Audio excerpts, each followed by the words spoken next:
ওই ভারতের হায়দ্রাবাদ এলাকায় আপনারা ঘটনা শুনেছেন, আল্লাহর বান্দা 242 জন একটা যাত্রী নিয়ে বিমান রওনা করেছে। 1 মিনিটের মাথায় বিমানের এমন হালত, এমন অবস্থা হয়ে গেছে রে ভাই, সাথে সাথে সবার মধ্যে একটা মরণের চিন্তা চলে আসে, আর বুঝি বাঁচব না। লন্ডনে রওনা করেছে বিমান, কেউ যাবে লন্ডনের বাড়িতে বিবাহ করার জন্য, কেউ বা নিজের স্বপ্নটা সাজাবার জন্য লন্ডন রওনা করেছে, কারো মা বাবা লন্ডনে আছে। ও আল্লাহর বান্দারা, ও নবীর আশিক উম্মতের দল, ও আল্লাহর বান্দারা, দুনিয়া পাওয়ার জন্য বান্দারা রওনা করেছে, দুনিয়া পাওয়ার জন্য লন্ডনে রওনা করেছে। ওই দুনিয়া পাওয়ার জন্য যখন লন্ডনে রওনা, ও আল্লাহর বান্দা রওনা করার সময় যখন বিমানে হঠাৎ করে যখন দুর্ঘটনা হয়ে গেল, ওই দুর্ঘটনার মধ্যে 242 জন যাত্রী সবাই মরে গেল। ও আল্লাহর বান্দারা, একজন বান্দাও বেঁচে থাকলো না, এক আল্লাহর বান্দাও বেঁচে থাকলো না। কিন্তু আল্লাহর কুদরত, এক আল্লাহর বান্দা, আল্লাহর কেমন কুদরত, যাকে আল্লাহ বাঁচায় রাখেন মারতে কেউ পারে না। দুনিয়ার সব মানুষ মরে গেল, কিন্তু আল্লাহর বান্দাটাকে আল্লাহ কেমন ভাবে বাঁচায় রাখলেন। বিমানটা যখন দুর্ঘটনা হলো, বিমানের একটা সাইড দিয়ে হসপিটালের একটা জায়গায় পড়ে গেল, আর একটা সাইড পড়ে গেল একটা খালি ময়দানের মধ্যে। ও আল্লাহর বান্দাদের দল, আল্লাহর বান্দা হঠাৎ করে যখন তার চক্ষুটা মেলেছে, তাকায় দেখতে পায় সবাই আশেপাশে মারা গিয়েছে। তার চাচাই নাই, তার ফুফু নাই, আত্মীয় স্বজন অনেকেই নাই, সবাই দুনিয়া থেকে বিদায় হয়ে চলে গেছেন, অন্ধকার কবরে চলে গেছে রে যুবক, সবাই দুনিয়াতে নাই, কিন্তু আল্লাহর বান্দা রয়ে গেল। জোরে বলেন না, বাঁচানোর মালিক কি? কার কখন মরণের খবর আসে বলা যায় না। আল্লাহর বান্দারা, এই বিমান দুর্ঘটনাটা কেমন ভাবে হলো, ঘটনা খবর পাওয়া গিয়েছে 2-3টা পাখির আঘাত পাওয়ার কারণে বিমানটা সাথে সাথে, এই বিমানের এই গতি কমে গিয়েছে, সাথে সাথে দুর্ঘটনা হয়ে গেছে। আল্লাহ কুদরতটা দেখাইতে চান, আল্লাহ ইন্ডিয়ার আঙ্গুল দিয়া দেখাইতে চান। ও ইন্ডিয়া, ও মালাউনের দল, মুসলমানের বিরুদ্ধে লাগতে চেও না।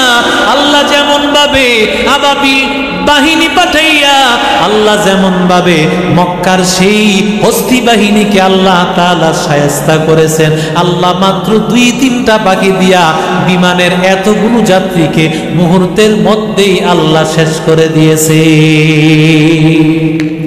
এই জন্য আল্লাহর উপর ভরসা রাখতে হবে।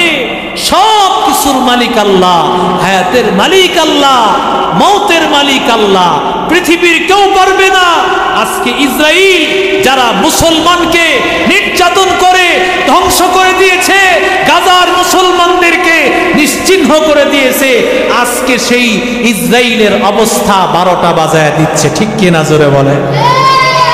কারণ মুসলমান এমন একটা দল, মুসলমান কোনোদিন হারতে জানে না, মুসলমান আঘাত খাইবে কিন্তু মুসলমান কোনোদিন পরাজয় বরণ করবে না। মুসলমান তো সেই মুসলমান জাতি, 313 জন, বিপরীত ছিল 1000, মুসলমান ছিল 15,000, বিপরীত ছিল 2 লক্ষ, 3 লক্ষ, 4 লক্ষ। কিন্তু না, মুসলমান কোনোদিন পিছপা হয় নাই।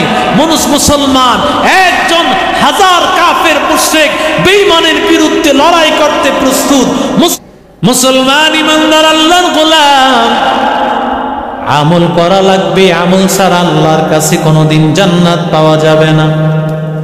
আমল से जिंदगी बनती है, जन्नत भी जहन्नम भी, ये खाकी अपने फितरत से न नारी है न नूरी।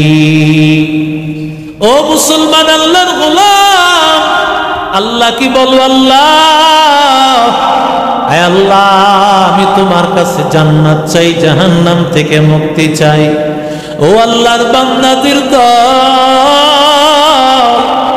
শয়তান তোমাকে জাহান্নামী বানাইতে চাইবে, শয়তান চায় তোমাকে জাহান্নামী বানায় নিতে, তোমারে ধোঁকা দিয়া দিয়া জাহান্নামী বানায় দিতে।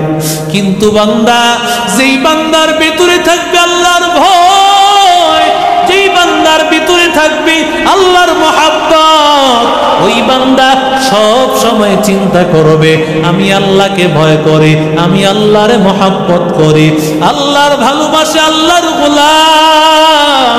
ওই বান্দা সামনে আগা যাইবে, সব সময় বান্দা ইবাদতে থাকবে, সব সময় আল্লাহর বান্দা, আল্লাহর নাম, আল্লাহর বান্দা নিতে থাকবে। কারণ আল্লাহর বান্দাদের দল, যতই বান্দা তুমি আল্লাহর নাম নিবা, ততই আল্লাহ তাআলার মহব্বত তৈরি হবে। আল্লাহর বান্দারা যারা আল্লাহর নাম নিবে, তাদেরকে শয়তান আক্রমণ করতে পারে না, তাদেরকে কোনোদিন ক্ষতি করতে পারে না রে যুবক। আল্লাহর বান্দারা আল্লাহকে বলো, আয় আল্লাহ তোমারে পাইতে চাই, আয় আল্লাহ তোমার জান্নাতে যেতে চাই রে আল্লাহ, আয় আল্লাহ তুমি কবুল করে দাও, জান্নাতের মালিক বানায় দাও আল্লাহ। দুনিয়া কিছুই না রে যুবক, ডানে বামে তাকায় দেখ, কত ভাইয়ের মা নাই, কত ভাইয়ের বাবা, কত ভাই নিজের আপন সন্তান হারাইয়া ইতিম, কত ভাই নিজের আপনজন হারাইয়া ইতিম। ও আল্লাহর বান্দাদের দল, এমন একটা সময় হবে আমিও থাকবো না, তুমিও থাকবা না। এজন্য আল্লাহর মহাব্বত নিয়ে সামনে আগাইতে হবে, সব সময় শয়তান থেকে বেঁচে থাকা লাগবে।